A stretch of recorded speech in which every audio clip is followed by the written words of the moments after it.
junglers. Inspired actually said to me before the game, he was like, I can't wait to play Radiant, Virtue, Maokai, and just AFK the entire game and hope my team wins.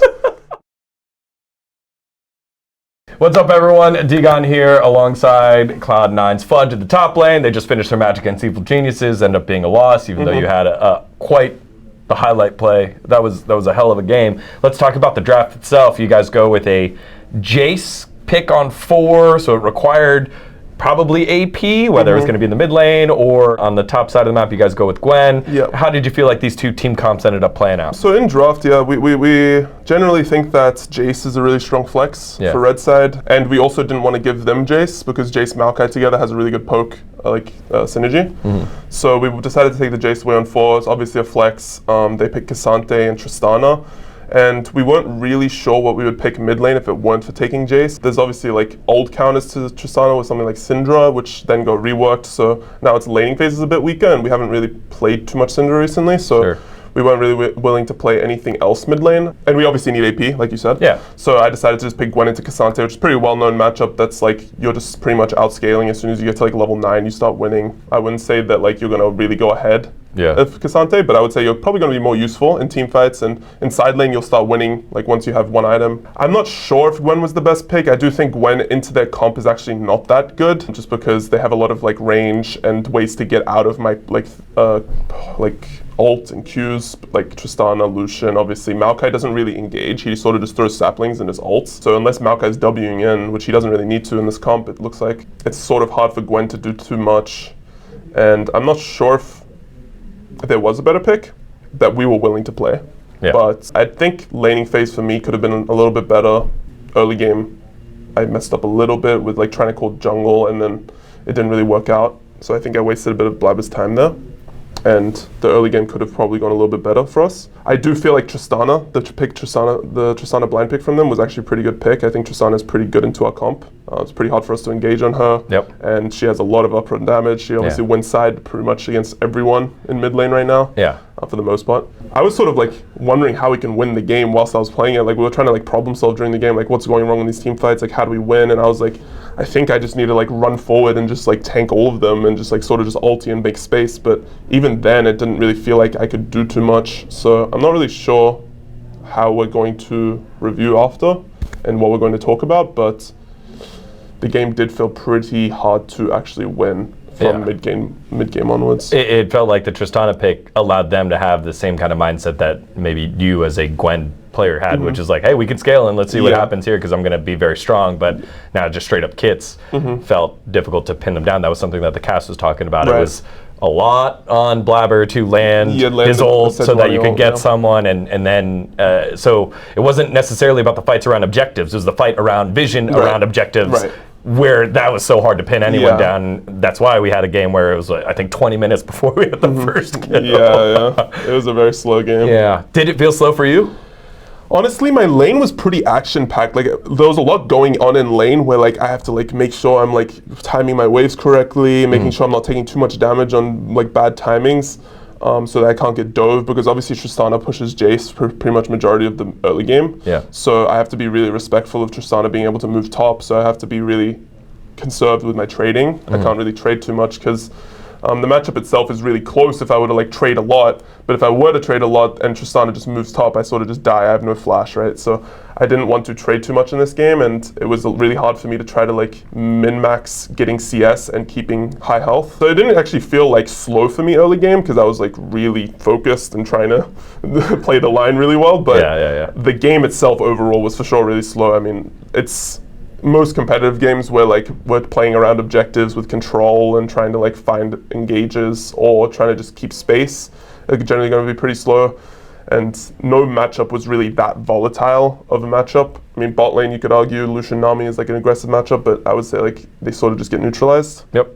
So no matchup this game was really too volatile. Obviously Sejuani Maokai is like the slowest objective fight It was very in the game. To have both Inspired and Blabber, two of the most aggressive jugglers in our league, play two very slow, methodical jugglers. Inspired actually said to me before the game, he was like, I can't wait to play Radiant, Virtue, Maokai, and just AFK the entire game and hope my team wins. And I was like, well, he didn't say Maokai, he said Radiant, Virtue, Jungle. Yeah, all right. I was going to say, he gave you what it was? He didn't tell me Malka, but I pretty much... That's some, like, MVP confidence. I mean, it's like, we already...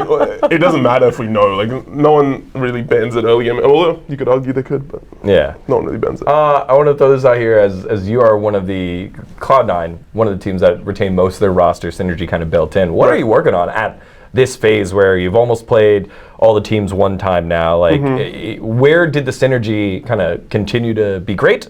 And where do new building blocks need to be put in and that you're doing right now?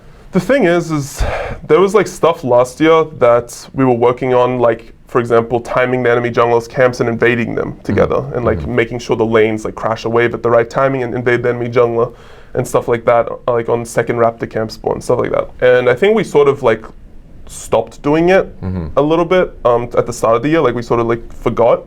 And then we're relearning all that stuff. A lot of it for me is actually, it sounds really simple, but think like timing spells, whether that's cooldowns of their abilities in lane, whether that's ultimates, flashes, TPs, all that stuff.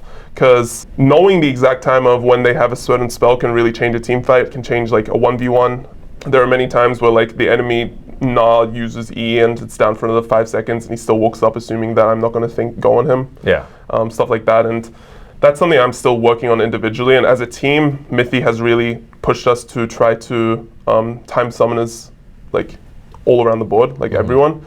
And I think that's probably the thing I worked on the most in the past like 3 or 4 weeks. Obviously, like learning all my matchups as well, because pretty different matchups I would say from last year. But I wouldn't say I'm doing a bad job when it comes to like laning or anything like that. As a team, a lot of it is talking about taking space before objectives, stuff like that, which is actually something that we'll probably look at for today, because it's one of the biggest things is how do we take space before an objective? How do we get all these bush control? How do we get bush control? How do we get vision control? Especially against a Maokai who exactly. all he does is create space. And space. Maokai Sejuani meta like this right now, it's like that is majority of like how the game goes. It's like you just do nothing until team fights. It's pretty rare that you're going to do anything else. When it comes to this next patch that's coming up, have you taken a look at it yet? Yeah, I've taken a look at it. I haven't looked at it extremely closely because I did want to focus on our game, but I did look at it obviously because I'm still playing solo queue the past couple of days. It came out on Wednesday, I believe. Yep. I don't actually feel like there's many changes for top lane from what I could tell. Yeah. So I wasn't too worried that I would be like behind or anything like that. But it is going to be pretty funny that we're going to go into a super week right after a patch change. So we're going to have to prepare for 3 different teams on a new patch. So I assume it's going to be pretty chaotic. Yeah. And one less day of prep as well. One less day of prep, exactly. One less day of prep, 3 teams. It's going to be fun, but it's going to be stressful. But I'm sure every team's going to have that struggle. Finally, I just want to get your last thoughts. What is kind of separating this, this upper echelon, let's say it's FlyQuest right now, but the upper echelon of teams and the teams that could be there, right? Because everyone that they've played, every match that they've had has been like, it's been a good match, but they come out on top. Right. What do you guys, and what do you think just the rest of the league needs to do to catch up? I actually think when it comes to like laning, I don't think many top laners are actually that much better than each other when it comes to laning. I don't think there's like a top laner that's like really bad at laning and the top laner that's insane at laning. Obviously last year you could argue like Summit was doing that, right? Yeah, Summit in spring. But now Summit seems a little bit less, I mean he's not gapping people. Yeah, he's not gapping people. He's going even and he's not bad, but he's not like the Summit that we expected him to be, right? No top laner feels like they're a lot better at laning. I would say a lot of the difference is actually like understanding how to move around the map. Sure. And the difference between the top teams and the bottom teams is it feels like sometimes you get punished when you show on the wrong side of the map by a good team. And when you're playing against a bottom team, they won't like defend a certain way that they need to, so they get pushed so that they can move down and you get vision control for a dragon or something like this. And I think that's something that top teams are a lot better than bottom teams at, and I think that's actually mainly due to like experience playing usually internationally. Yep. You get punished for that a lot when you go internationally against like really good teams, right? The bottom teams, I mean, you could argue there are some players that have that international experience. I was going to say, but not that you're a bottom team, but I was like, hey guys, Cloud9 has a lot of players that have international experience. Right. So let's just use Cloud9. Let's use Cloud9. Before we hurt someone's feelings, Fudge. Yeah, my bad. But I don't know. I wouldn't say. I just don't think that like. I guess early game working with junglers, I feel like junglers don't actually work too well with their laners. And when I play against top laners who are like bottom tier, it feels like I'm not getting punished for like taking a bad trade. They have a slow push, and the enemy jungler's not there to dive me. Yep. That sort of stuff where it's like, oh, I can just get away with this. Yeah. If I'm playing against like TL or playing against like 100, playing against EG, you know, they're gonna fly quest obviously. Yeah. They're all gonna like punish me for that, and it doesn't really feel like I have that much pressure on me to like really not make big mistakes. I feel like I can still make pretty big laning mistakes against like the bottom teams and just be fine. So the answer then is to continue down that game of check and balance, right? Yeah. You just keep going and keep it evolving. Right. And then you got to get used to it for the next patch, which means you have another champion to do the check and balance, but like you've got like, what, 18 practice scrims before you got to do it. 3 days, 4 days of scrims before you go back into it. So it feels, I just like diving into this part of the conversation because everyone always wonders like, hey, why is NA behind? Why is NA bad? Blah, blah, blah. Yeah. And here's like the process. Here's the timeline to do it. Here's what it takes to do it, and then you get like 2 weeks to do it before it changes again, right? So, well, thank you for that insight, brother. I appreciate it. Thank you. Man, again, if you didn't see his Gwen play, hopefully we'll have it in the video. If not, you can go watch it. What was it, 26 minutes, 27 minutes? Something along those lines. It was around Baron when they I don't know why. If they just didn't flash over, we just lose Baron and walk away, and it's just like so lost. But thankfully they flashed over and we somehow got a fight. Yeah, you had the opportunity to make that. Yeah, we lost the game anyway. There it is. See, spoken like a true winner right here. It's all about winning the game. He's going to win a lot more the rest of this split. Fudge, thank you very much, brother. Thank you, mate. Appreciate it. And if you want more content, please like, subscribe to the video, follow him over at his socials. We'll appreciate it. And follow Digon. Yeah, that would be nice too. Thanks, guys.